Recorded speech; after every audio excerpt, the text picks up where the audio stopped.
एक महत्त्वाची बातमी आहे। कळंबोली सर्कल इथं तेलाचा कंटेनर उलटलेला आहे। तेलावरून दुचाकी घसरल्यामुळे मुलीचा मृत्यू झालाय। 19 वर्षीय राजनंदिनी जाधवचा अपघाती मृत्यू झालेला आहे।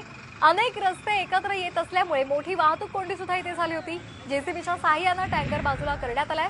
हळूहळू वाहतूक सुरळीत व्हायला सुरुवात झाली आहे।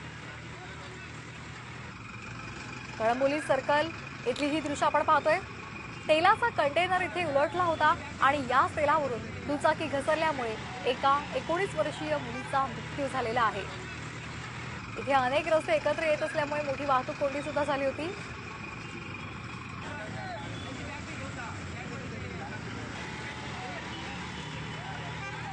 या संदर्भात अधिक माहिती घेऊयात आमचे प्रतिनिधी सिद्धेश म्हात्रे यांच्याकडून। सिद्धेश, कळंबोली सर्कल या ठिकाणी पहाटेच्या दरम्यान हा कंटेनर पलटी झालेला आहे। तेलाची वाहतूक करणारा हा कंटेनर होता आणि कंटेनर पलटी झाल्यामुळे